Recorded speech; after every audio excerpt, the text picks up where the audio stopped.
but why do you guys think fly fishing, photography are so intertwined? Why do you think they're so deeply connected? Just off the top of my head, I think being a fly fisherman, I mean, it's a very specific thing that you truly have to put thought into, and you appreciate it when you do catch a fish, and you want to capture that. Yep. Okay. That's my thought process with it, is you truly love what you're doing. You want to capture the moment. The fish are beautiful.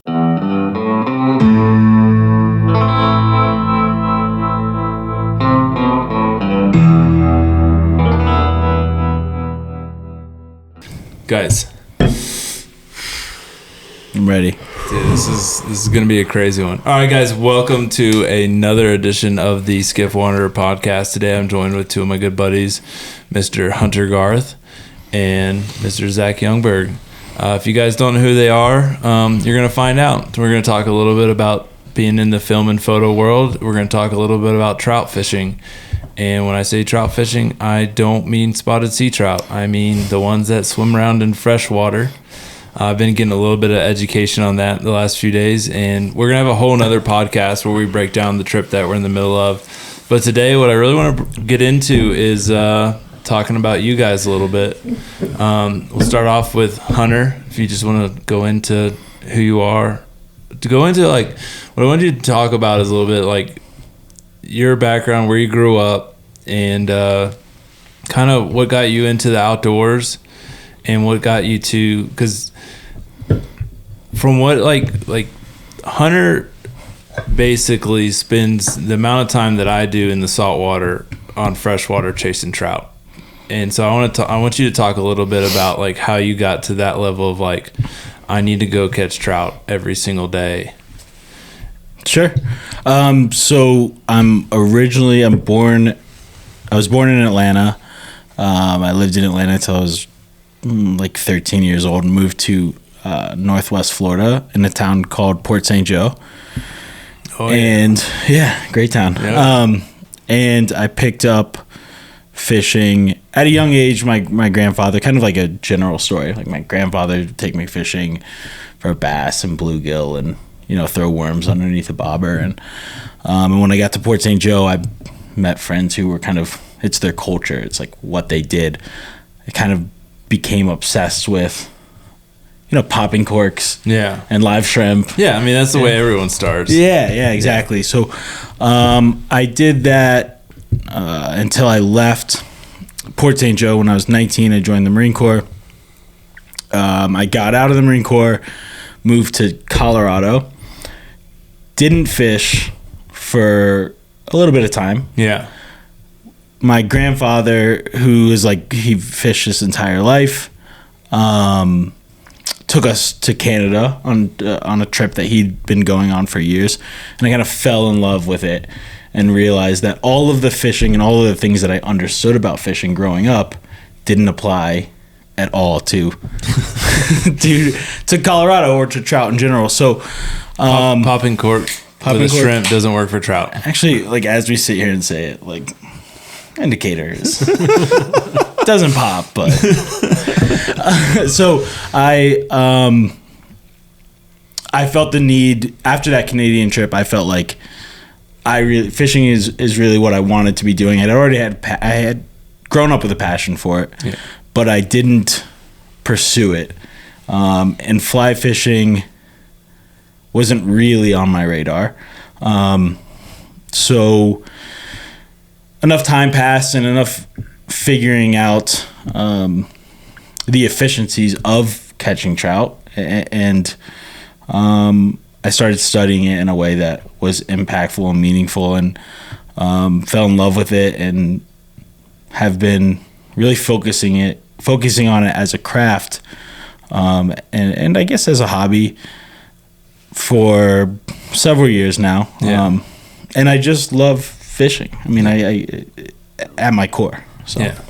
No, it's been cool, you know, watching going into different fly shops with you and hearing the questions that you are asking as it pertains to trout fishing and thinking like those are the exact same questions. Like if I walked into a fly shop in South Florida as I'm getting ready to go catch snook, like obviously they're different, but they're the same. Yeah. And so it's really cool, like, you know, to see that, because I haven't trout. Like being up here, we're in New Mexico. This is the first time I've ever trout fished. Like I'm not around a bunch of guys that like, you know, born like the trout are their thing. So Sure. like to see, you know, I've seen the Instagram posts of like guys like that love trout fishing, but to like actually see it firsthand, like it's really, really cool to like see like that passion, that love for this environment, that species. Like it's really cool to see. Yeah, and it's a style that's like uniquely its own. Yeah, definitely. And for that, there's this huge learning curve, right? Yeah. So there's this addiction to education. Yeah. Right. There's this passion for trout fishing that's not similar to red fishing or bass fishing or whatever, you know, subgenre of fishing you want to participate in, but there is this. One, there's a steep learning curve, and then two, it's endless, right? And so it kind of keeps feeding a passion continuously. And even today or other days that I've been on the water, like you're gonna pick up something, you're gonna learn, you're gonna ask yourself, why did this happen? Why didn't this happen? How do I apply this the next scenario and the next time I see this? And it's been regenerative. It's like every time you go out, it's like, how can I apply those other experiences? And that's the addiction of fishing for most.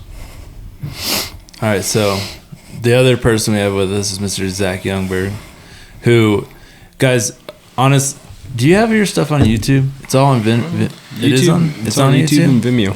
So I'm gonna leave some links down below. If you guys haven't seen any of Zach's work in the film space, then you guys need to check it out. Zach's at a level that I'm hoping one day I can reach. And Zach, why don't you go ahead and talk a little bit about how you got into film and fishing also? Cool. Yeah. Well, first off, thank you. Yeah. So I started shooting photos originally, and this was like all the way back in middle school. We had like 4 years ago. Yeah, just a couple years ago. And went to the bike park. I've always been super into mountain biking. Never been that good at it though. And we were at the bike park, and there's a couple guys, still friends with them to this day. They were shooting photos. I was like, man, that looks kind of fun. I was always like really pumped to see what they'd post, and like everyone would always be super psyched when they would post their photos, like, oh, you know, me riding, whatever. I was like, that looks super fun. And so like I just kind of like I hijacked my mom's camera and just started shooting stills from there on out. And because like I was never very good, but I was like, oh, I can still participate in some capacity, like shooting stills. And it just kind of is snowballed from there. In high school, that was kind of when there was a like revolution of DSLRs, like shooting video. Yeah. And I was like, man, like there's another layer to this. Like I still to this day I love shooting stills more kind of for fun. Yeah. But video is like I love shooting video. It pays the bills. Yeah. It's fun to do. I see it as just having a lot more layers. And it's snowballed since then, really. No, and honestly, like what was that progression to go to, like, 'cause you full-time freelance? Yeah, full-time freelance. So like what was that progression like? Because so one of the things that like somehow I've managed to get myself into this space where like I get a lot of listeners that, you know, obviously they're super fishy dudes and they want to learn more about fly fishing, but I also have like a lot of guys that I talk to that are like super into film photo stuff, and you know, maybe they want to go do it on their own, or maybe they're just getting started. So like what was that like progression like for you? So the progression was I really like it was 100% for fun all the way through high school, and I would say probably even kind of starting out in college, like I would get little tiny gigs, like for a friend or something in college, like in the early years. And then my first year I went to school in Arizona, and I majored in, I can't remember what the program was, photo and video. And they're like 3.5, 4 hours south of Zion in Utah. And that's where they have Red Bull Rampage. And I was like, so I hit up a Red Bull photographer. I was like, dude, can I come intern for you? Like, can I come shadow you during Rampage? Yeah. Which is like this, it's kind of the mecca of mountain biking. And like, I didn't hear, and I emailed him early on. I didn't hear literally for like a month and a half. And he hit me back and it was like, yeah, dude, come on out. Like, your credentials are approved, whatever. I was like, I had completely forgot about it by then, honestly. And I was like, oh, tight. And so like, I hit up my, one of my professors. I was like, hey dude, like, can I miss class to like go shoot? And he's like, yeah, like, go, please. Like, you got credentials, like you're doing this. I was like, awesome. Like, this is cool, you know? And so like, I got to shadow him, and that was like, from then on out, it was literally, I mean, it's history. Like, I had an incredible time shooting Rampage. It was unbelievable. That's still like one of the coolest things I've been able to shoot stills wise. And then after that, it was James Q. Martin. He shoots for, I don't know who he's doing a lot of stuff for now, but at the time he was doing stuff for Patagonia, Osprey, the backpacks, Keen boots, all that stuff. And he came into our class and spoke and was like, hey, you know, like, I'm looking for an intern. And I was like, oh my gosh, like, dude does all the outdoor stuff. Yeah. Like, this is exactly what I want to do. And everyone was just kind of like sitting back in their chairs like, oh, cool. And like, literally, I'm like typing an email as he's in there. Like, dude, I want to come intern for you. And like, no pay. Just like, he brought me into his office, super welcoming, open book, taught me everything he could.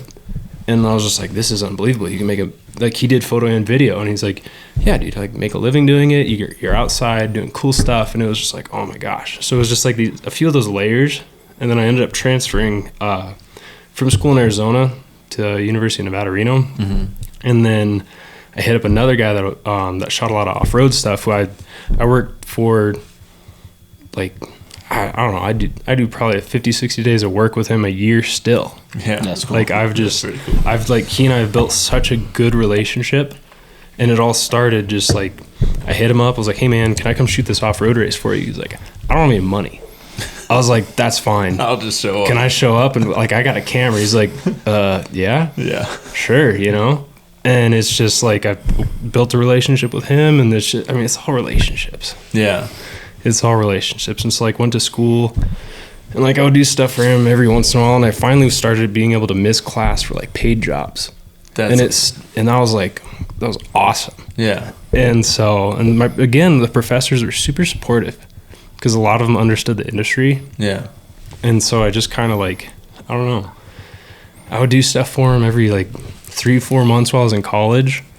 And then I graduated, and my parents like, what are you gonna do? I was like, I'm going freelance, you know? And it was like, and looking back, it's like, I have no idea what I was doing. I remember I had one or two gigs for this guy booked for like $1,000 a pop. And enough to go freelance. Yeah, exactly. I was like, $2,000 out of school, you know, like, going freelance. 2 thumbs up, let's do this. And like, so looking back, like, I truly had no idea what I was doing, but I mean, I made it work. Yeah. And it's just, I mean, it's relationships, 100%. It's snowballed from there, honestly. No, that's honestly like a lot of the photography people that I've talked to, like, a lot of it's just, you know, relationships, getting to know people, and then being willing to make that big jump. Mm-hmm. Being willing to be like, you know what? I'm going all my chips in. We're going to do this, and we'll see what happens. Totally. And I mean, like, that's the biggest thing I've like that I've seen, like, from the guys that make it and the guys that don't make it in the film and photo world, is it's always the guys that are like, yeah, I wasn't making any money, but I loved what I was doing, and I knew a few guys that were going to help me. Mm-hmm. And now I'm good. I mean, you look at like people like Jimmy Chin, it's like the dude literally lived out of his Subaru for like 6 years. Yeah, like, if that doesn't show you want something, like, it's, you gotta want it, you know. I mean, that's, and like with the relationship stuff, I mean, that's why all three of us are here together, you know. You connected me with Hunter, shot some stuff with Hunter, like, now we're here doing stuff together. I still was upset that I missed that trip. I know. It was a good one. It was a good one. Yeah. Louisiana one was a good one. Louisiana was rad. I want to go back one day. I want to get to a point where, like, sometime late winter, like, just rent a house in Hopedale for a month. Just be like, guys, I'm in Hopedale. Yeah. Here's when I'm here. Like, it must be an RV. Just like, if you guys want to come, just hit me up and we'll work out dates. I called dibs on the smallest bed where it's about like a foot too short for me. I think and like boudin sausage is the Oh man, is a must. How do you say that? Boudin. Boudin. Boudin. You got the accent. Mud Dogs was the bourbon boy. My wife's gonna listen to this and burn like, she's like, what, how did he say that? Then you need a gallon of daiquiris. Oh yeah, we gotta. So actually, that trip is the first time that I felt like the end of that trip was the first time that I felt like I wanted to pick up a camera, because we were drunk one night and I was like, Zach, let me hold your camera. I was like very nervous, didn't really know how it worked. And I was like, how'd those pictures, the next day I'm like, how'd those pictures come out? And he's like, none of them are in focus, man. Not any of them. There are a couple. But then he produced like amazing pictures on that trip. And I was like, thank you. I was astounded by it. And I was like, how do I pick this up? And I'm in no way, shape, or form on any of that level, but it's very humble. It's some level of like inspiration that you see someone and you see someone create art and you're like, how could I do that? How can I do that? You know, and that's one of the things that like when I talk to people about like that want to get into the film and photo world, one of the things that I always like try to key them in on is like, you know, obviously like you gotta develop a love and a passion for it, but as you're developing it, and this actually ties in, like start developing relationships with guys that are producing like the quality of film and photo that you want, and then like try to build a relationship with them where like you can like talk to them and be like, hey, what do you think of this? And the thing that like I think the key part of that isn't to be like, hey, what do you think of this? It's like when they give you a response, and even whether it's good or whether it's bad, like especially if it's bad, like build off what they're trying to tell you. Like they're like the biggest thing, like I think when you get into any kind of form of art, and honestly I think it even applies to fishing, is like be willing to take criticism. Oh yeah. And then use it to grow yourself as a filmmaker, as a photographer, even as a fisherman. Well, and even to like Zach's, story of his progression, it's like your willingness to just communicate with people. Right. Your willingness to just send that Instagram message and say, hey man, you make great stuff. How can I, like, where do I start? Yeah. How can I do something? What can I learn? Or just be willing to ask a question. And having the courage to step out and identify the people that you are inspired by and realize that they are people and you can just have a direct conversation with them, which is exactly why we're all in the same room. Yeah. It's pretty amazing, like how many people are willing and like will open your message on Instagram or Facebook or whatever. They'll open it and like they'll give you a full response. Yeah. Like a lot of people are like, oh, I'm not gonna DM them. I'll never get anything back.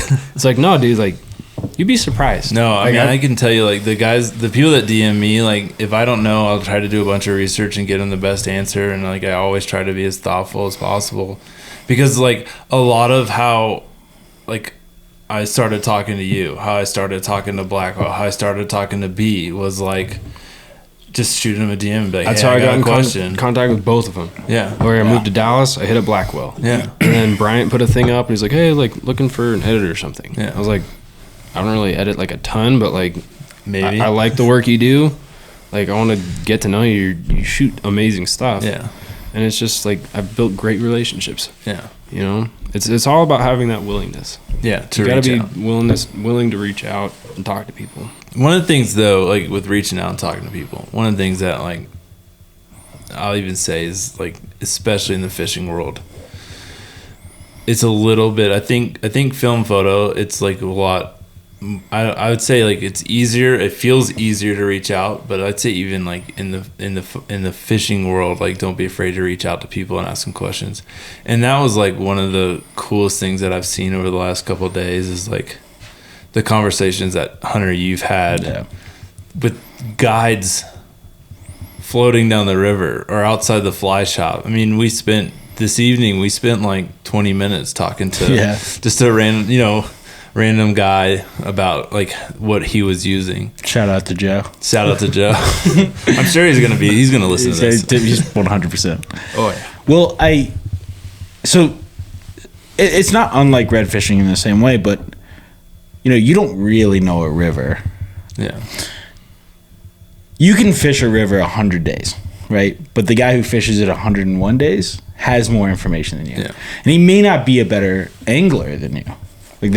But he does have more information. Yeah. Right? And so when you look at a guide at any given river, or you're communicating with any fly shop, it's really about understanding that, like, these things that you think are happening in the river, or these puzzle pieces or these clues that you start with, you need to refine that consistently. Mm-hmm. And the best place to do it is to do it with the people who spend the most time on the river. So if you can, first off, it starts with being friendly, right? Like, you have to be willing to just talk to people and be nice and kind and try to understand what people are doing. But then kind of picking their brain and saying, well, how much are you out here, right? What are you seeing? What did you see yesterday? What happened to you at this time this afternoon? Here's what I saw. What did you see?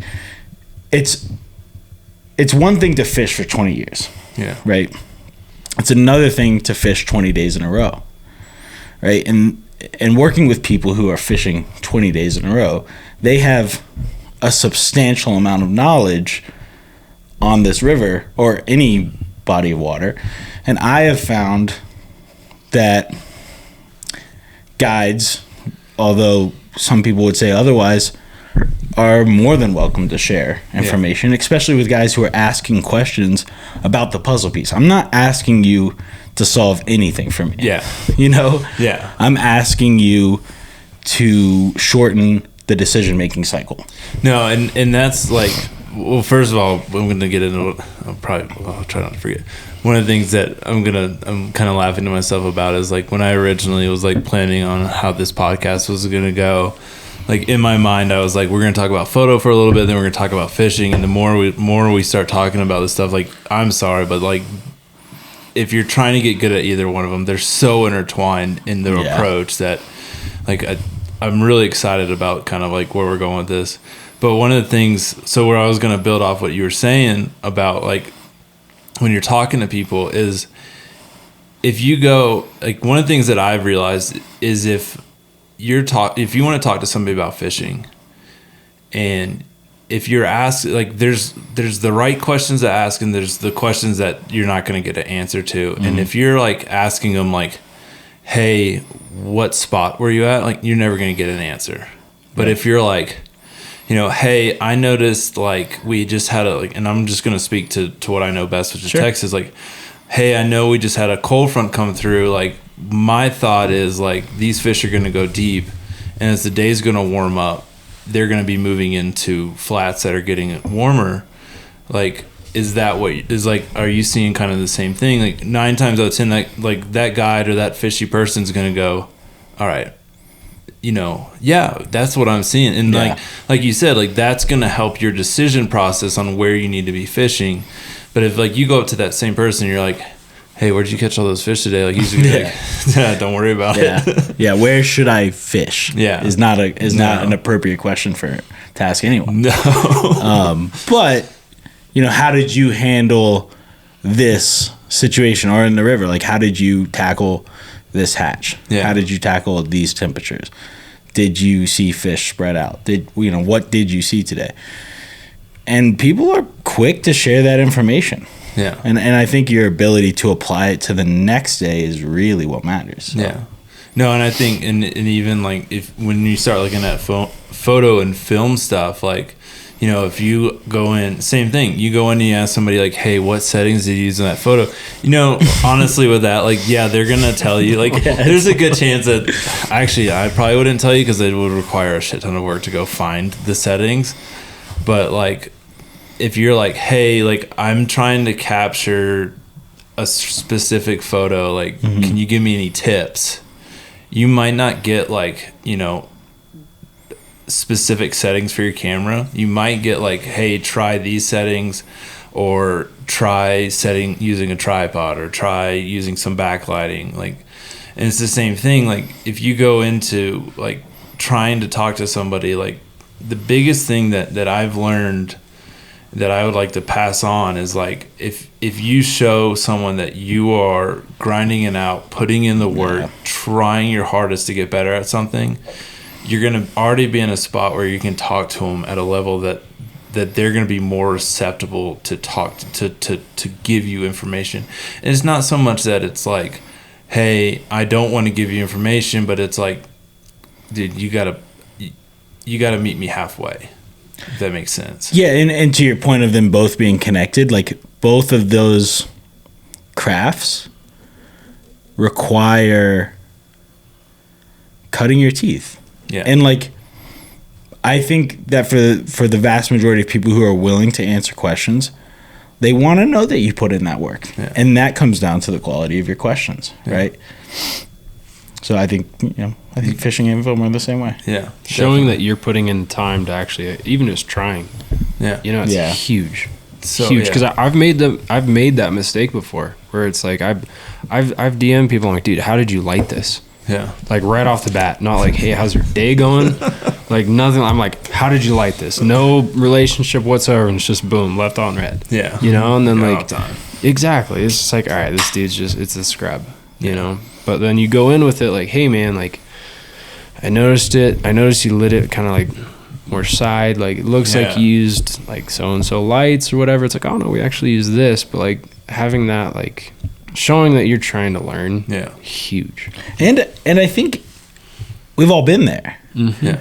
Right? Oh, yeah. And like, and that's, it's like, I've been that kid on the river or with a camera in my hand where I have literally no idea what's going on. Yeah. And I feel for like, if anyone were to ask me any question, I'm happy to answer it, but I also like, I'm not going to shortcut the work for anyone. And I don't expect anyone to shortcut the work for me. I remember like when I started shooting photos, my parents like, oh, he's into photography, that's cool. Like they got me some summer class for like 4 weeks at like the college when I was in middle school. They had some summer class, and it was like, then there's this lady, like an old school film photographer, like she was really nice, but it was like, oh, like you gotta shoot in manual. Dude, I went home and I read the manual. Yeah. How to shoot in manual of my mom's camera. Like I literally was like, okay, shutter speed, what's that? Like I was reading the freaking manual, what that stuff did. Yeah. And that built a huge foundation for me. Yeah.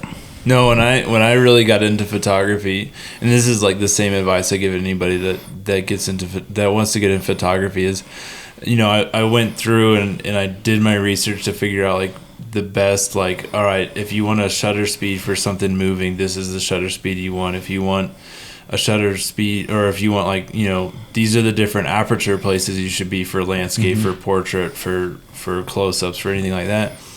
And like I built that foundation. But what I would what I tell people like when they're like trying to get into photography and they want to learn it is like, take a week, take 2 weeks, make sure you're shooting every day, and say, this week all I'm going to focus on is the effect of aperture on a photo. So I'm going to shoot the same photo 4 times. I'm going to use 4 different apertures, and I'm going to look at what I like, what I don't like. And then once you figure out like what you like for aperture, do the same thing with ISO. Do the same thing with shutter speed. And then that builds such a good base layer. And what's funny though, what I think is like kind of like for me at least, is I've gotten to where like those base points, I don't even use them anymore. No, it's one of those things. Like, I mean, all of this to me comes back to the 10,000 hour rule. Definitely. Everything comes back to the 10,000. That's interesting. It's applicable to everything. Oh yeah. But like, it's one of those things. Okay, like it's super cliche, but like once you learn the rules, then you can break them. Yep. It's like, but that's also what kind of creates your creative aspect of it. Like the 3 of us could go and we could frame up. All right, we're going to shoot this guy casting right now. Yeah. We're going to have 3 completely different pictures. Yep. And that's what makes it so amazing. Yeah. And that's not even talking about editing. Exactly. That's a whole other layer. That's a 20,000 hour rule. I'm sorry. Editing's a 20,000 hour rule. People, chill out on the clarity. That's all I'm going to say. All skin is orange. Exactly. I might be overdoing it. I've actually like the clarity, I love clarity. Just clarity. like, I've started. I've started toning mine back a lot because that's one of those things. But that, you know what though? Like that's even one of those things. Like if you look at the progression of a photographer, like, and that's one of the reasons. Like when I started like my personal Instagram, and I started like really grinding it out, trying to grow it, and like trying to get better at photography. I like originally was about to go just delete like everything. Mm-hmm. And I was like, you know what? Archive, don't delete. Archive. That's such a photography answer. But I was like, you know what? I want one day where some new kid who's looking at what I'm doing today and goes, my goodness, this is amazing. I want to shoot this. Like, I want that kid to be able to go, like, if he gets really bored, I guess, but like scroll back like 2, 3, 4 years and be like, oh shit, like that's looks like what I'm taking now. Yeah. And like when I started, I went to like a lot of the big name photographers and I scrolled 8 years back and looked at what they were doing 8 years ago, and I was looking at what I was doing. I was like, time. It's the biggest. Yeah, they were slapping those Instagram filters on everything too. Yeah. You know? They were. Yeah. They were. And you don't want to get so in tune to that structured, those rules, right? Like you lose a sense of creativity. Like I look back and I look at some pictures that I've taken and I'm like, well, some of the pictures when I didn't know anything were better. I feel the same way about fishing, right? Like you don't want to lose the experimentation process of both photography or fishing. How many of your best pictures came off of experimenting? Yeah. There's a couple photos, dude, I can look back on from high school and I'm like, that's still a fantastic photo. That's still awesome. Yeah. I'm still proud of it. You know? Yeah. No, and you know, honestly, like we're talking about like 10,000 rule and progression and time and everything. Like it 100% applies to fishing. Mm-hmm. Oh my God. I mean, like, and also not losing your experimentation. Yeah. Oh, yeah. And that's like, I mean, I'll tell you right now, like, I like, so like the best, like not losing your experimentation, like trying to grow as an angler, like spring of 2021, April, March, right? I tried to fish those conditions like it was September, October. Sure. And just didn't do well. And it was just, I mean, it goes into like, but I knew where I was seeing fish. And at the end of every day, you know, I'm kind of trying to break down, figure out what we did right, what we did wrong. And it still was like 3 months of thinking about it before it finally dawned on me, like, dude, the coast got hit by some of the worst. I mean, that was when we had, like, that February was when we had the giant freeze. Yeah. And then even in April, we were getting hit with cold front after cold front. And it's like, the fish aren't going to be on the flats way in the back. Of course not. Like, they're so freaking scared of the wind blowing because they think it's going to be death from above that they're in their hidey holes. But, you know, it honestly, I think when it comes to fishing, it takes having those seasons, having those days where you just make the complete wrong call. Oh. And just go, what the heck? And a lot of times you're gonna get off that water that day and you're like, man, that sucked. Like, I'm the worst fisherman. But like, if you keep thinking about it, like keep pondering what you did wrong. Like I said, like 3 months. It took me 3 months before I looked back at that and said, dude, you're an idiot. Yeah. Why would you ever do that? You said it pretty perfectly. Like, it's not just the experimentation is just half of the process. Yeah. It's like, why? Yeah. Like, I have to do this just to find out why. Right. Or to have those days and to be able to look back at them. And there's times, you know, specifically with fishing, and I'm sure that photography or cinematography or videography is the same thing, but there's these moments where you're so engrossed in what you're doing, you can't uncover the why. Yeah. You know, you need, and you have to take a step back. And you have to look at that experiment, and you have to say, I fished like this for 2 months expecting, and I didn't get what I was expecting. Why? Yeah. And like, you uncovered your why, and we can't forget about the outcome of an experiment, right? Yeah. It doesn't have to be what you want, or it doesn't have to be what you thought it was. It's the facts are the facts. Yeah. So you just got to keep. I mean, that's you have to take the time. You have to reflect. You have to look back at it. I mean, I'll look back at old photos that I've edited and be like, what were you thinking? Yeah.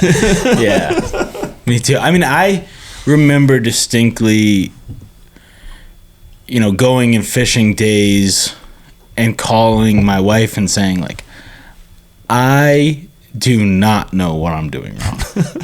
Like, I have no idea. And now I look back at it and I'm like, dude, you were... Not only do I know everything you were doing wrong, you were never going to catch a fish. Right? Like, I look back at those days and I think about it, but you have to put the work in. You got to have that grind. And honestly, there's a reason why those days are so... Those days are so important just for you to uncover why it didn't work. Yeah. Which is more important than why it did work. And like, I mean, the other thing with like learning and progression, like that's the reason when I started Skiff Wanderer, the YouTube channel, like I started putting up, like, I don't know that a redfish or a fish makes an appearance in one of those until like maybe 8 or 10 episodes in. That's cool. That's authenticity. Well, but I mean, like, I'll tell you right now, like, it was like 4 months of like me coming home being like, this is never gonna work. Like, I just started a fishing YouTube channel where we don't catch fish, and like, like it's cool every now and then, but this isn't gonna work. And then now, like now, like, I go out, and I'm not gonna say every day we're gonna go out and catch 10 fish. We'll definitely see them, and we'll definitely turn some heads. But like, a lot of it is still like I'm still learning. I don't know. I don't know that I'll ever master that game of fishing. I hope you never put yourself in a position to believe that you have. No. Right? It's like, I hope you're always. I hope any angler is always willing to ask themselves questions. And I'll be honest, like, I feel like I could get to a point where in my home waters, I think, Hunter, like, you could definitely, like, maybe agree or disagree with this. I feel like I could get to a point in my home waters where I could feel like any day of the week, I mean, granted, like, hurricane rolling through, I don't think I'm gonna go catch a fish, but sure. But any decent day of the week, like, I could go out there and put a redfish in the boat. Mm-hmm.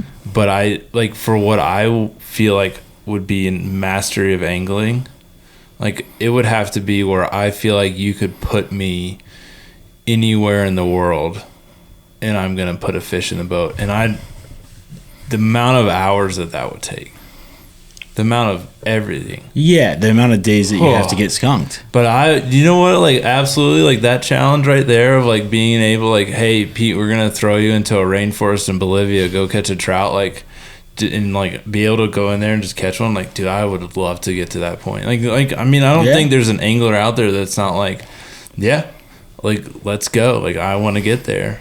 And I mean, I think, Zach, you in like photography, film stuff, like someone throws you into, I don't even know what, I think a good example would be like go and shoot like action sports or cars, trucks blowing by in the desert. Yeah. Then go shoot like a shampoo commercial. Like, I mean, that's kind of the similar concept, It's like, I mean, I could shoot a truck blowing by all day, but then, like, if I have to beauty light somebody, like, for a shampoo commercial, like, let her rip, I guess.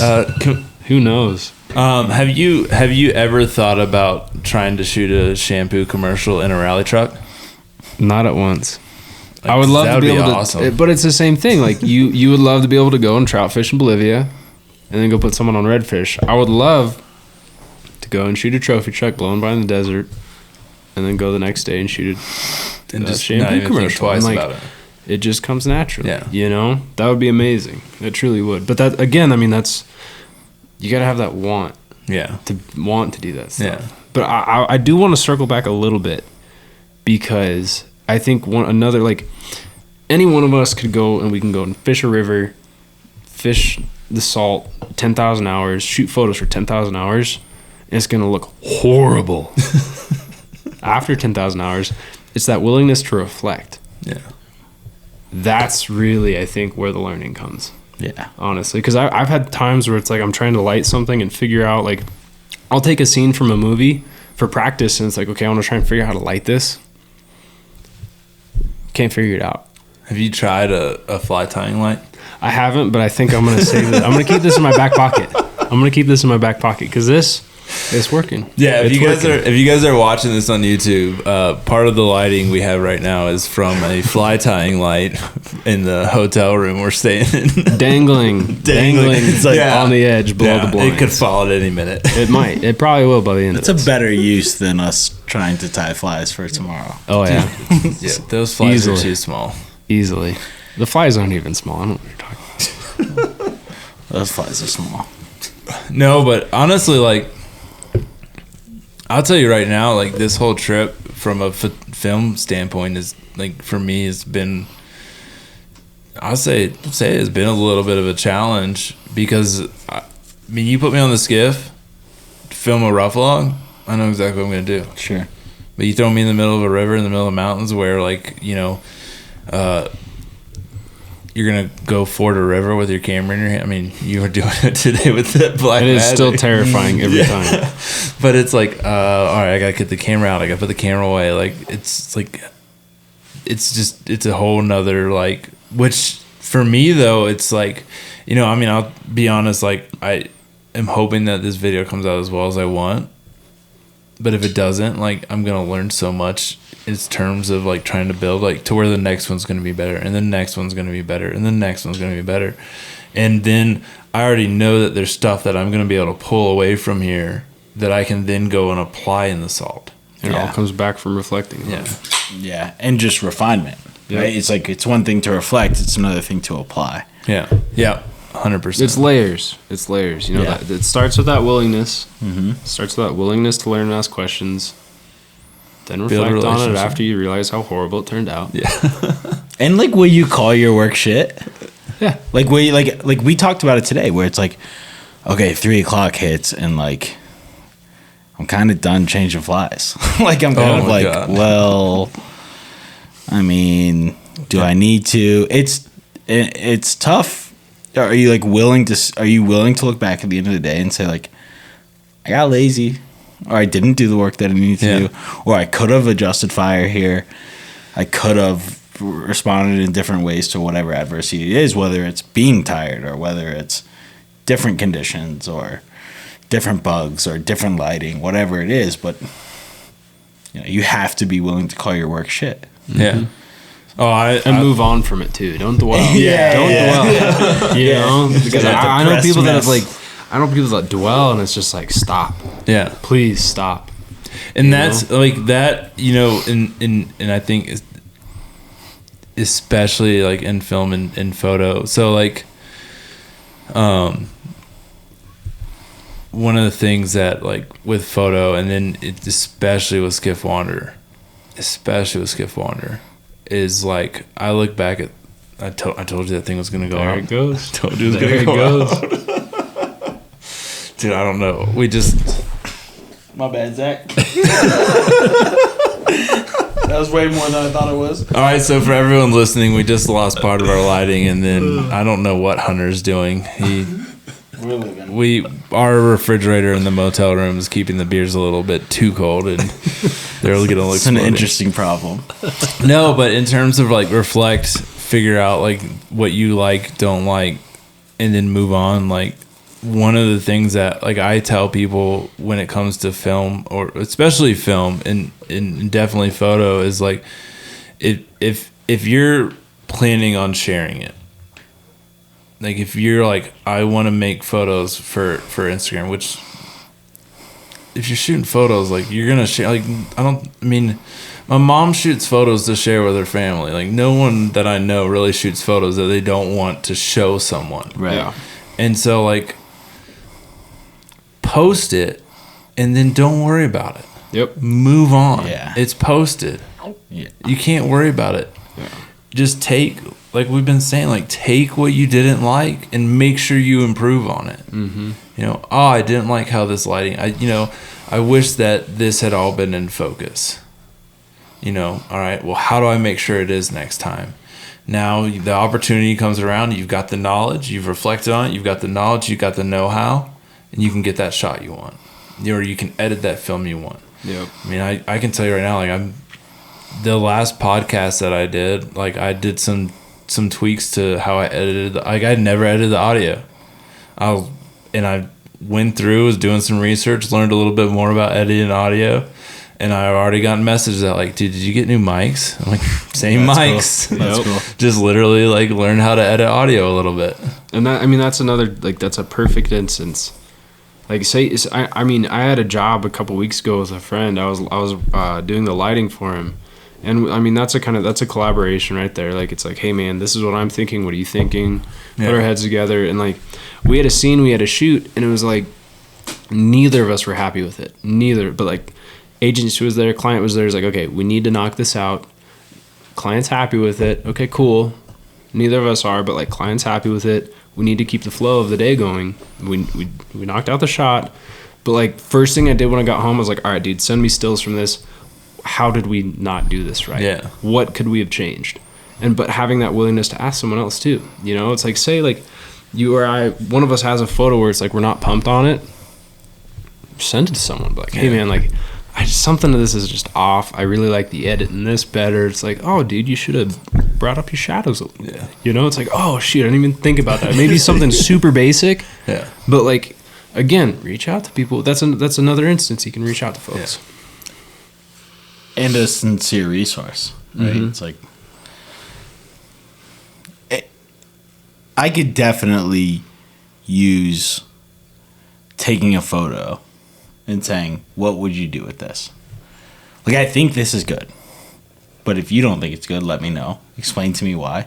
Help me understand it. Or how do I take this and make it better? Mm-hmm.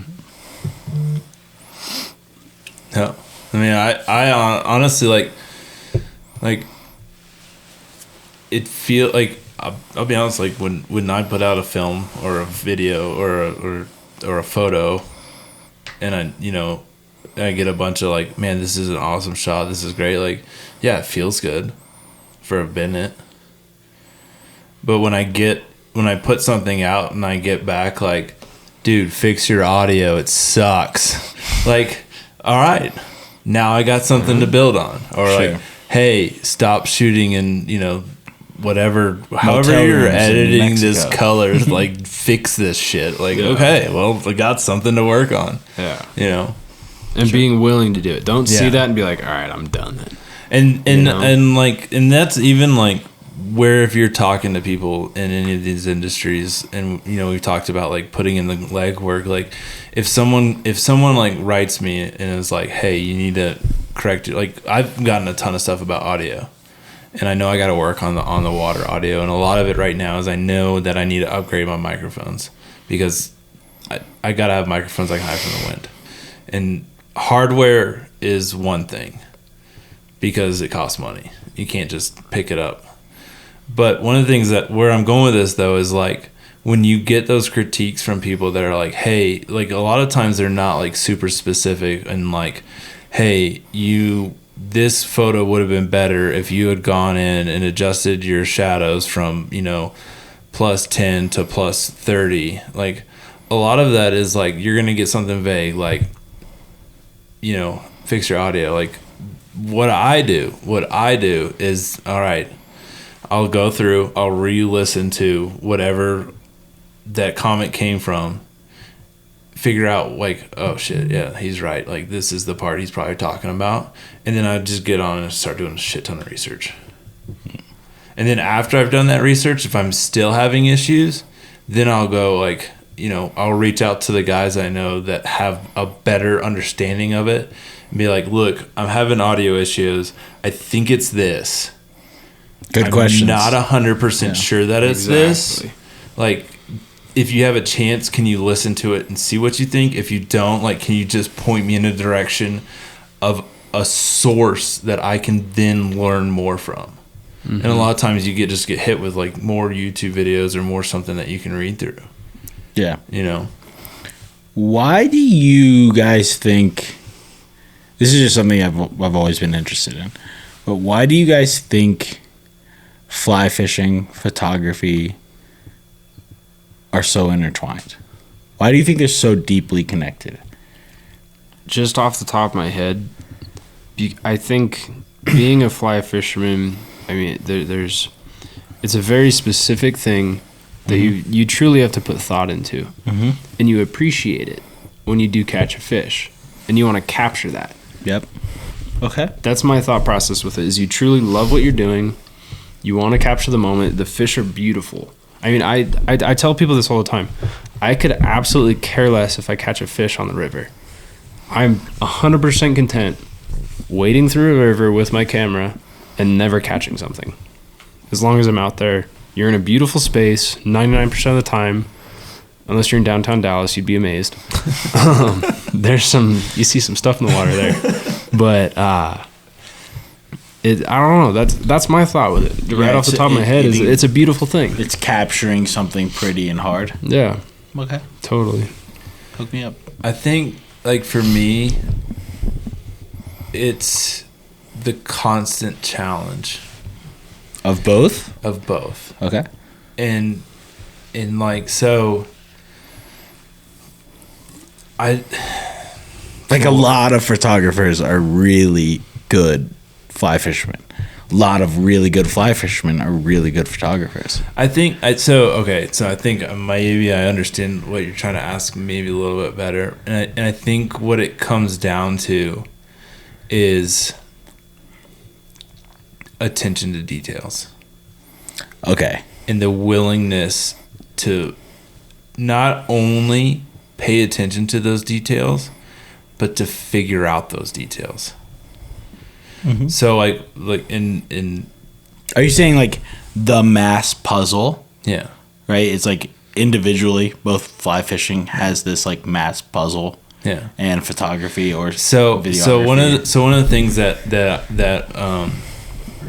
like when it comes to photography, like so you could take two photos. Mm-hmm. You could take like I shouldn't say two. You could take the same photo and give it to two different people. Somebody that maybe like is like, oh, I like to edit photos sometimes, and somebody that like it's like, I absolutely like 100% love to edit photos, and you're gonna get two completely different edits. And I think one of the, like when it comes to photography, right? A lot of what makes a good photo amazing is these tiny little details that no one ever realizes they notice. Yeah, I completely agree with that. So it's these little tiny things that like you know, maybe you sharpened a person's face and you dulled out the background a little more than the camera already did. Maybe you lightened the area around their eyes a little bit. Maybe you went maybe to the point where like you went into the whites of their eyes and lightened them up.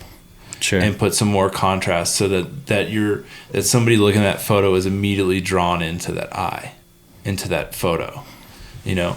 And I think where you get a lot of guys in the fly fishing world that are great photographers is details in fly fishing matter so much. Right. I mean, especially like it's, you know, I think especially with like what I've seen today, like as we've been trout fishing and fishing the western river that we're on, like if you have that fly 2 inches to the left, you don't catch a fish. Right. If you have that fly 2 inches too low, you don't catch a fish. Yep.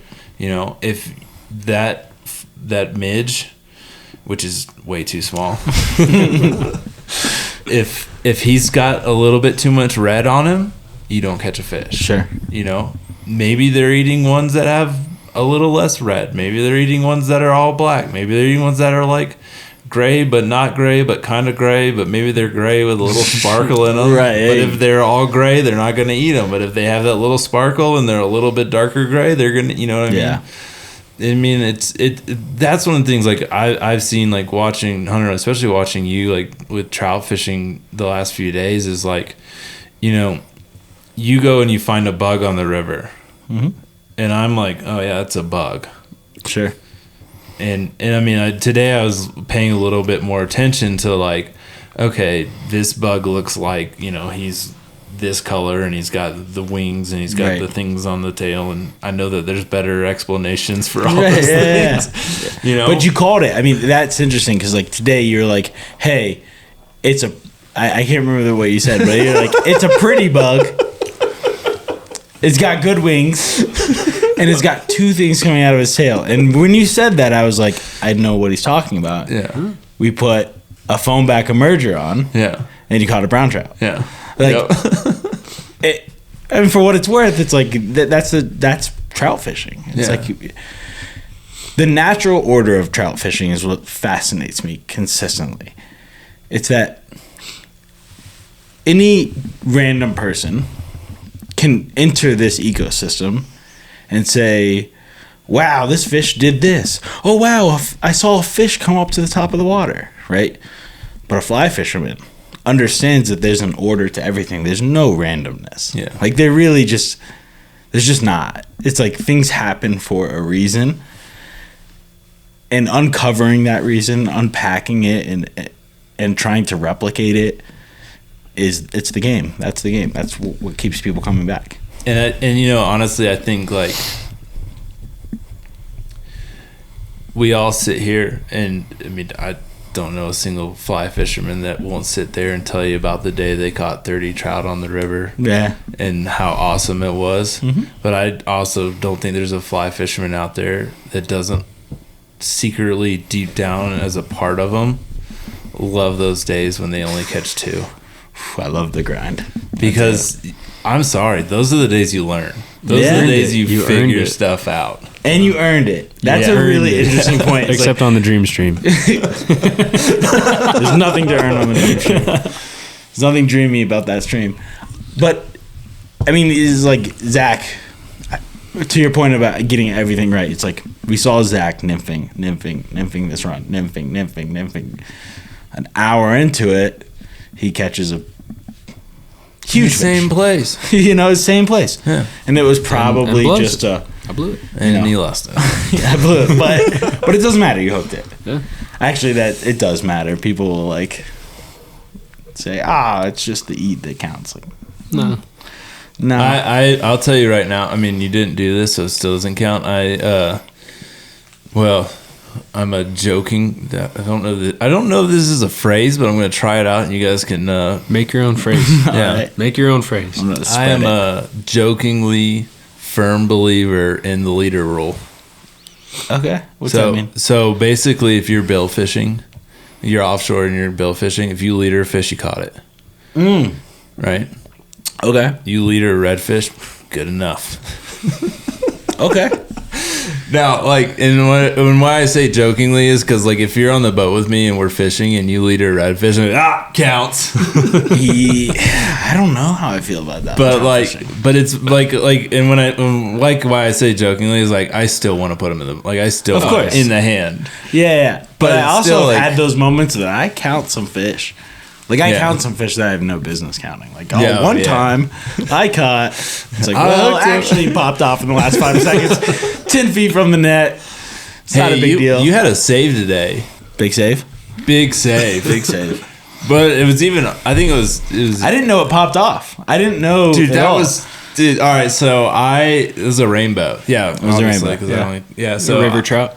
It was a river trout. One of them river trouts. Yeah, by the way, when you guys start seeing some of this content roll out, we're going to do, just so you guys know, we're going to do, as you guys have seen with the Florida grind, with the South Texas video, we're going to do a full breakdown video of this trip, and there's going to be a video.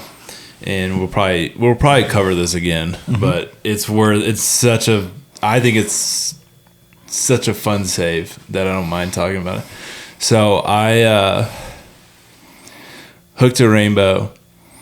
Hunter, you were across the river. I fell. You were across the river. I was wearing, just for the audience, I was wearing wading pants. I wasn't wearing chest waders. I was just wearing the pants. And for the audience in Texas, apparently they make pants. Yeah, they're waders. They keep you dry and warm. No, we know. If you don't fall. We know what waders are. Oh, okay. All right. Just to be clear. So So I look into this, and Hunter's got the net, and I'm like, dude, I got a fish, and he's like trying to run across the river. He falls. Didn't see you fall because I'm like just holding the fish, like fighting him. Zach will work on how to fight a fish later. And like he comes up, he's like, dude, I fell. I'm like, I don't care, get the fish. And like literally, like I like pull him up.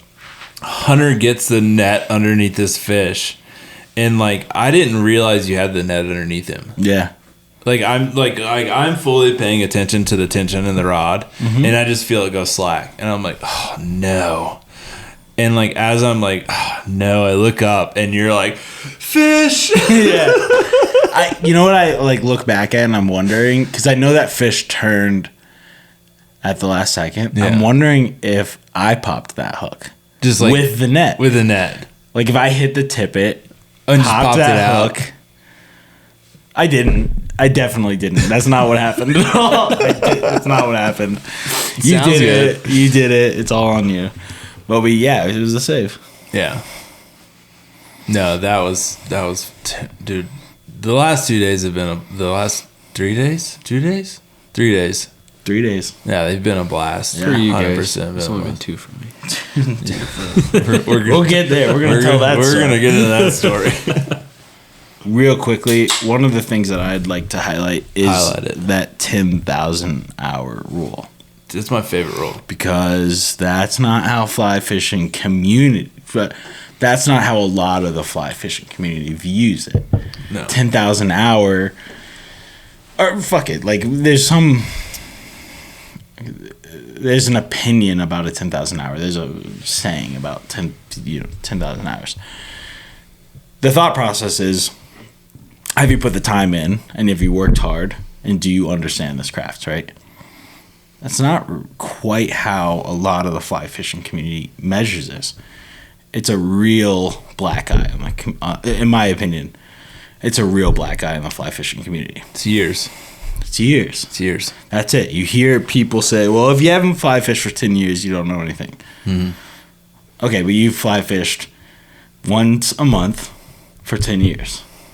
What do you know? And I fly fished 245 days last year. so like I covered my 10 years, but and I'm not saying that immediately qualifies you, but the metric in which we're judging hard work or experience in fly fishing, years is absolutely not an appropriate way in my mind to do so. I think the kind of counterpoint that I would have to that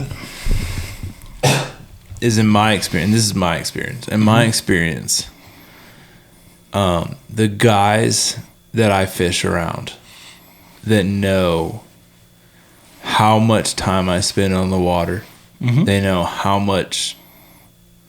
The guys that know how much time I spend on the water and realize like I'm not going to them every day asking them questions. Normally, like when I see them at the boat ramp, I'm like, dude, how's the fishing been for you? And we'll talk fishing, and I mean, a lot of them, most of them, like 100%, like they're just Pete, get after it. We know how hard you're working. Sure. You say what you're saying is that there's a subset of people who see the work, I think, and they respect it. I think acknowledge it. Yeah. I think it's one of those like what I would say is like the guys that see how hard you're working first, and which is not excusing, like 100% to your point, like it's not excusing what you're saying, because it definitely is there. Like the guys that don't see you put the work in, they're like, oh, he's only been fishing for 2 years. It's like, yeah, well, in that 2 years, he's put in more time than 90% of the people on the water. Yeah, but I will say, like the guys that see you on the river or see me at the boat ramp every day when I'm home and I can do it, like they 100% know how hard you're working, and sure. they'll stand up for that. I think a perfect example of that though is like today at the end of the day we ran into Joe. Like he had an eye on us throughout the day, seeing we were watching us. Yeah. I mean, he it's funny. He mentioned everywhere we were fishing. Dude, he was totally watching us, but he saw that we were working the water, trying to figure it out, and the dude was an open book. Yeah. Oh yeah. Like he knows we're not just a couple of people. And he said he's been fishing this river specifically for 25 years. Yeah. The dude knows the water like the back of his hand. He does. And like, we're not a couple of kids that went and like bought rods yesterday. Right. Like, he saw that and was like totally down to chat with us. Yeah. You know? But I guess the counterpoint to my own point is those people like Joe. Yeah.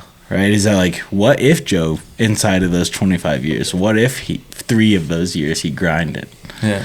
You know, what if he was really putting the work in? And in those scenarios, like, yes, a ton of respect. I give a ton of respect to anybody who is passionate enough to do this for a long period of time. But just because you've been fly fishing since you were 8 years old does not give you a level of arrogance over someone who's working hard for 3 years. And I think it's really damaging to the sport to look at someone's from the day they started and say and make predetermined judgments on their skill set or what they know about the water based on a wide time frame that anyone can use. Years is not an appropriate way to judge someone's skill set. And if you're willing to judge someone's skill set in the first place, you should probably have a curious brain, right? Like that's how I like to treat people, as like, whoa. Oh, look, it's not just Hunter. It's fucking frozen. You should treat it with a curious brain. You should be willing to ask any person you pass, any person you cross. Why? Mm-hmm. No. I mean, I'll tell you right now, like for me, like if my metric of somebody is honestly how hard are you working for it? Yeah. Like, I mean, dude, all right, so the fly fishing industry loves to attack Cheyenne Orvis. Mm-hmm. She's been guiding for 5 years. Bro, she has put her time in on the water. Yeah. Say whatever you want about her or Instagram, but the reality is that even if she puts 60 days, and also, like, she's multi-disciplined. Yeah. Right? She's not just specifically fishing the Roaring Fork every single day. She's multifaceted, and she's put 50 days in, a year, which she hasn't. She's a guide, right? She's putting significantly more. It's like, how do you attack that? Because it's 5 years? For real? That doesn't make sense to me. It's not logical to me. And it honestly, at some level, not to be overly dramatic about it, but it breaks my heart to be like, why does this girl have to defend herself? Or why do other people have to defend themselves about how long they've done this when you don't know the work ethic involved? Right. I mean, especially like if you don't know, like if they're going out on their off days to try to keep figuring it out, Yeah. No, I definitely think. I mean, I personally think that there's a lot, and like part of, like, I'll be honest, like part of the whole me wanting to start a YouTube channel, knowing where I was with my fly fishing abilities, was to try to open the door to more people. Because I'll tell you right now, like the outdoors, film and photo pulled me out of a place in my life that I was in a bad spot. Sure. And to have those opportunities kind of safeguarded by the dudes, like the guys, like, right. Oh, well, you're not one of us, so you can't come in and start doing this. Like, man, like, how do you know that, like, that guy that you just turned away, like, you're not, like, this pursuit's not going to change his life for the better? Yes. Like, that guy that wants to get into fly fishing, that's 30 years old, but he hasn't lived there his whole life. He hasn't thrown a fly rod all his life. Maybe that's the thing he needs to save his life. Right. Like, and that's where like 100%, like what I want to accomplish is in why I try to keep perfecting everything besides my own personal, like, just who I am. But a lot of it is because I want it to reach, like, I want it to be something that will reach. And because, like, 100%, like, and it was more hunting videos for me. Like, a lot of those really well done hunting videos, like, that's what I want to do. I wanted to be outside and filming and photoing, and like that drive is what pulled me to get back outdoors. Sure. And start hunting and start fishing. and it pulled me out of a spot I wasn't happy being in. I was not happy at all with who I was or what I was doing. Or knowing how to get out. Yeah. The unintended consequences or second or third order effects of just fishing in general.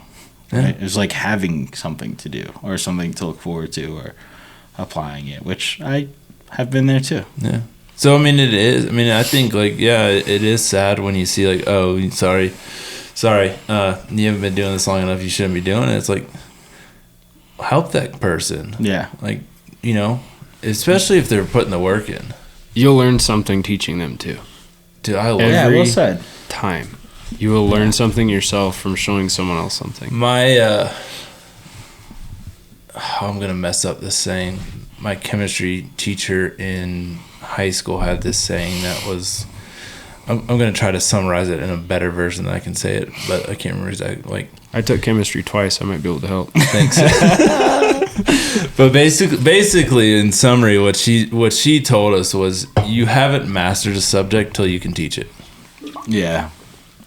That's why I have so much Effectively. respect. Teach it effectively. Wait, With a good PowerPoint. Yes. Yeah. And I'm not there. I don't think that I'm there with fly fishing. I think this trip has kind of opened up my eyes to my ability to really communicate the challenge of it all. That's I can communicate with guys who fish. You just got to get a drift boat. well. That's You just gotta get a joke. I mean, besides there's a lot of reasons, but one of the biggest reasons when guys ask me, like, well, so when are you gonna start opening? Like, when are you gonna start guiding? Like, one of the biggest reasons is, like, I don't know it well enough to teach it. Yeah. And the best guides in the world are great at teaching the Great sport. teachers. Yeah. And you have to be. Mm-hmm. And like, I'm not doing that. Like, And it just, I mean, it gets. like, I've gotten lucky with some people that aren't that great at fly fishing, be able to put them on fish, and I'll 100%. Like, I'll tell you, you guys, like, the video I did with my buddy Shane Bonneau, put him on his first redfish. Like, at the end of the day, I looked at him and said, dude, I'm like, one of the reasons, I'm gonna tell you right now, like, 100% honest, Shane, like, one of the reasons I'm so pumped for you is that you're the most most inexperienced fly fisher I've ever put on a redfish. And, like, for me, and he was like, dude, that's awesome. Like, he looked at me and was like, dude, that's awesome. I was like, yeah, it is awesome. It is in fact awesome. It's like you and I were talking about it on the drive down here. It's like, it's one thing to have the skill set to go and do it. It's a whole other thing to be able to sit next to someone and say, do this, do this, do this, change this, do this, do this. You have to have a lot of respect for the ability to teach. I will say, every time I've gone fishing with you, besides the Dream Stream, you've put me on fish. I will say. For anybody from Colorado watching, I can catch fish at the Dream Stream. I don't like to try to catch fish at the Dream Stream, but I can. Not with Zach, but It was just a bad day. I mean, I'll tell you right now, like, 100%, like you come out with me fishing the salt, I got no problem. Like, I thoroughly enjoy standing on the pole and platform all day. yeah. Because a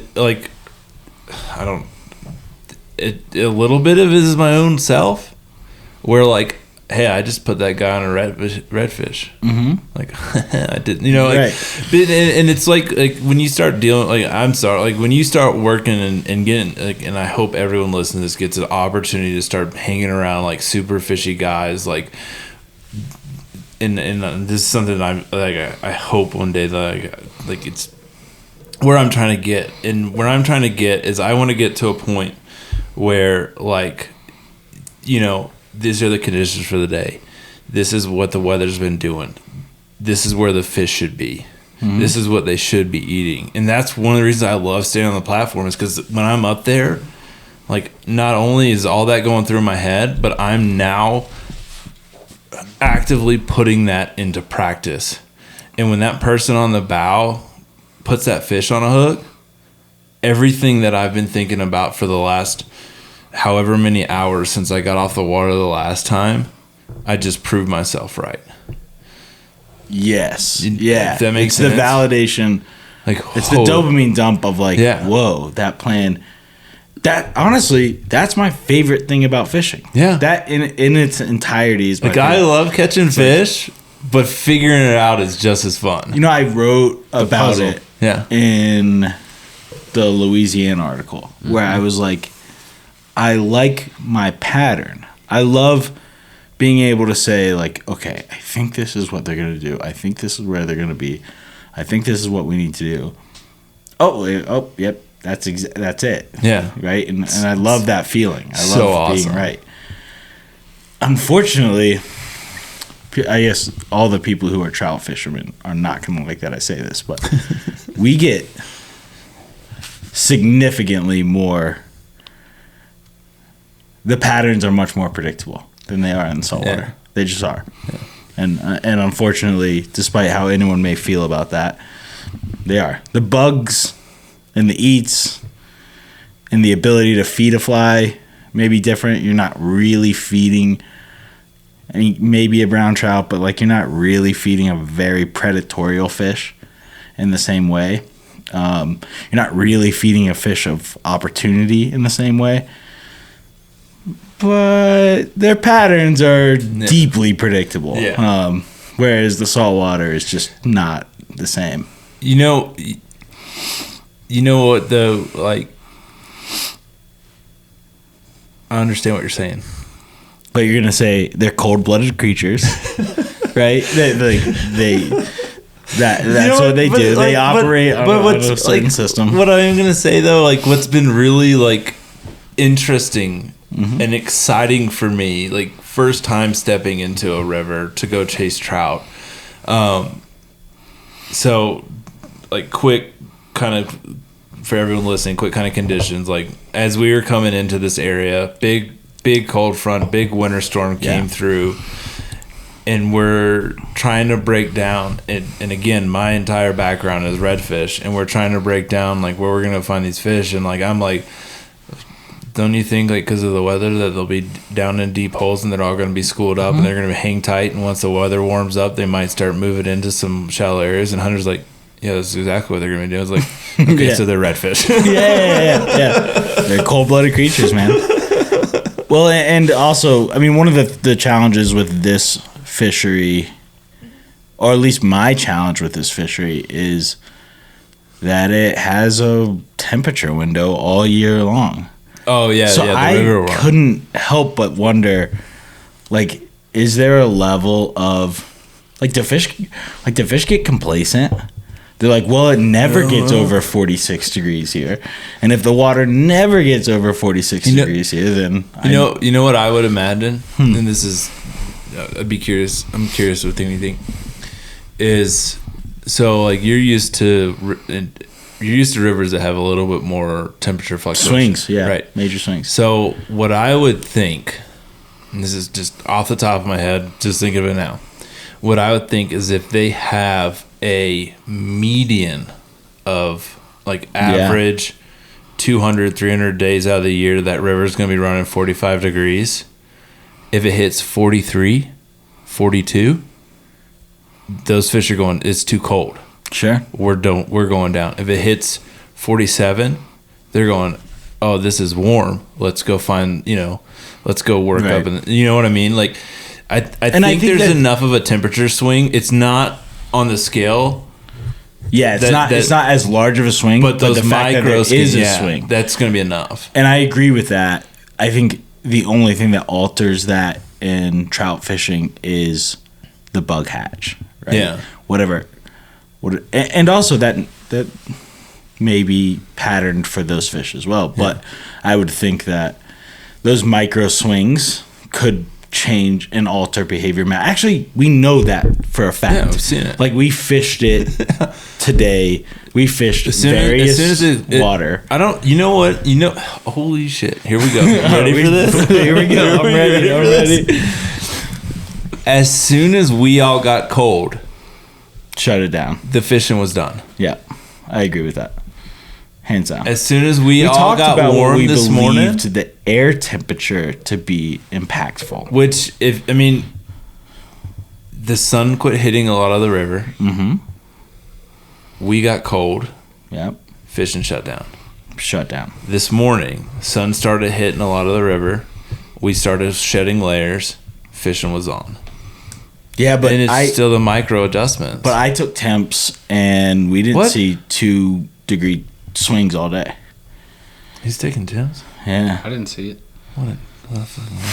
He's a wizard. One of these days. Put it in your boot. That's how you do it. All right, guys. So I got the Skiff Wonder $1 million question. Ooh. Yeah. So I don't know, whoever wants to go first can go first, but Zach. So if you could go fish anywhere in the world, where would it be? Wait, and species? Well, I mean, you're not going to go to Bolivia to go catch brown trout. Yeah, but like you Yeah. can go to Bolivia. You gotta Yeah. put species in there. Yeah. Oof, Okay. that's hard. Man. Don't say Deckers. Don't say. Dream Stream. Don't say. Just want to catch fish with at the dream stream. with Hunter. I've never been there and caught fish, so I think it'd be cool. Oh man, that's tough. Let me think about that for a second. Oof. Okay, can we split it? Saltwater and freshwater? Yeah. Ooh, That's nice. good. I think that's fair. That's Yeah, fair. so I think too. that's fair. You guys are freshwater guys. Okay, cool. Thank Water you. tastes Thank you funny, for but, you know. understanding. We're a little different. I know. It's probably because there's no salt in the water, so you're different. Exactly. The lack of salt. Very good, Pete. Very good. Oh man, still that's tough. Okay. I say New Zealand for trout because my best Better take me with you. Nice call. because my best friend that kind of got me into fly fishing in the first place. I mean, not kind of. He did get me into fly fishing for the first place. He taught me the fundamentals. That's always been his place he wants to go. And I think it'd be really special to go there with him. Yeah. Thanks. I really do. Thanks for taking me. Yeah. Dude, anytime. Remember when Pete taught you how to fish for trout? Yeah, exactly. Well, he taught me how to fish. No, he's going to teach me how to catch them. Okay. That's the thing. I don't know how to fight a Land fish. 'em. I don't know how to fight a fish. Pete does, though. Trust him. He said so. I trust him. I read it in a book. Yeah, exactly. And then I think going to Baja, Oh, hell yeah. Rooster, Yeah. On the Marlin, beach, rooster Yep. on the any beach. of that stuff. Yep. I think that looks like an absolute blast. Dude, I'm there. I truly do. Yeah. That's high on my list. Number 3, Corpus Christi with Pete. For sure. Nice. I've fished there. Nice call. Fished it, sucked. Perfect. Okay.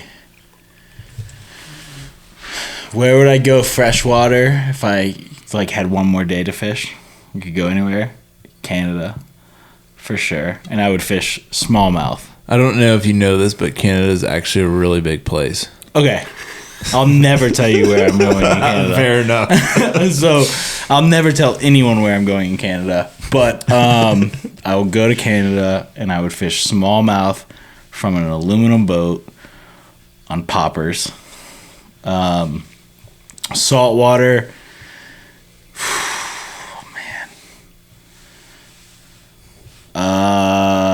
Saltwater, I'm saying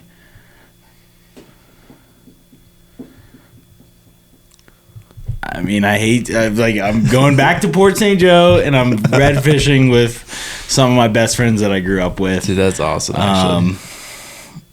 And whether or not that works out in my favor or not, whether or not I catch fish, it's not necessarily a tough fishery, but You know what? you gotta work. It's a sentiment behind it. Yeah, that's what I was gonna say. Is like I think that's something that gets overlooked a lot in general. Is like a lot of this is just who you're with.